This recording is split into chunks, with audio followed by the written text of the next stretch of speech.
मुश्किल के दौर में हर कोई बहाने की चादर ओढ़ लेता है, पर जो हारी हुई बाजी पलट दे वही असली शेर होता है। शेर जंगल का राजा होता है, ये बात सबको पता है, लेकिन उसे जंगल का राजा बनाया किसने, ये बात किसी को नहीं पता। शेर से भी ज्यादा बड़ा होता है हाथी, शेर से भी ज्यादा गति से दौड़ सकता है चीता, शेर से भी ज्यादा चालाक होती है लोमड़ी। शेर बाज की तरह आसमान की ऊंचाई नहीं छू सकता, न तेज है, न ताकतवर है, न चालाक है ये शेर, फिर कैसे ये जंगल का राजा कहलाता है। शेर अपनी सोच की वजह से जंगल का राजा है। एक कहावत है, शेर खुद अपनी ताकत से राजा कहलाता है, जंगल में कभी चुनाव नहीं होते। शेर खुद से 10 गुना बड़े और ताकतवर हाथी को मार गिराता है। हाथी की ताकत जानते हुए भी शेर की सोच उससे कहती है कि मैं हाथी को मार सकता हूँ, और दूसरी तरफ हाथी ताकतवर और बड़ा होने के बावजूद शेर को देखकर ये सोचता है कि मैं इसका मुकाबला नहीं कर पाऊंगा। जंगल में शेर से ज्यादा ताकतवर जानवर मौजूद होते हैं, लेकिन फिर भी शेर ही राजा होता है, क्योंकि शेर अपने कॉन्फिडेंस और लड़ने के एटीट्यूड की वजह से जंगल पर राज करता है, और बाकी जानवर खुद को कमजोर और शेर को ताकतवर समझने की वजह से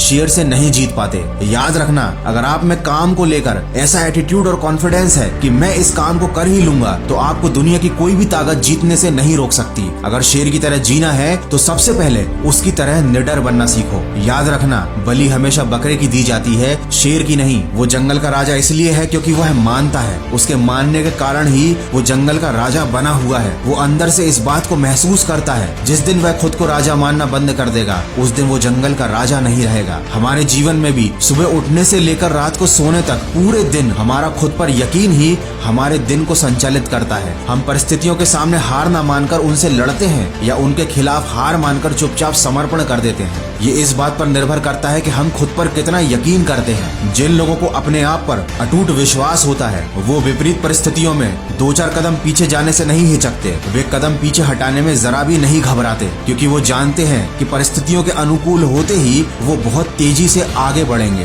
दोस्तों, शेर शिकार का कर्म करता है और उसे फल में मिलता है भोजन, लेकिन वो फल के लालच में कर्म नहीं करता, उसे कर्म करने में मजा आता है। शेर को शिकार करने में मजा आता है, तभी तो वो किसी और के द्वारा मारा गया जानवर नहीं खाता। यही बात आप पर भी लागू होती है। अगर आपको कर्म करने में मजा आने लगा तो आपको फल अपने आप ही मिल जाएगा। अधिकतर लोग केवल फल के लालच में उसके पीछे भागते रहते हैं, सफलता के पीछे, पैसों के पीछे, प्रसिद्धि के पीछे भागते रहते हैं, लेकिन असली सफलता उनको मिलती है जिन्हें सफलता प्राप्त करने के लिए किए जाने वाले जरूरी काम करने में मजा आने लगता है। दोस्तों, ये बात तो आप सब जानते हैं कि झुंड में शिकार कुत्ते करते हैं, शेर केवल अकेला ही काफी होता है। इससे हमें ये सीखने को मिलता है कि अकेले जीना और अकेले चलना सीख लो। जो भीड़ में चलते हैं वो भीड़ में ही खोकर रह जाते हैं। तो शेर के जीवन से हम 3 बातें सीख सकते हैं। पहला तो हमेशा अपने आप को विनर समझो, हमेशा खुद के ऊपर पूरा विश्वास रखो। दूसरी बात, अपने कर्म या अपने काम को मजे के साथ करो। अगर आपका अपने काम में ही मन नहीं लगता तो सफलता मिलना तो बहुत दूर की बात है।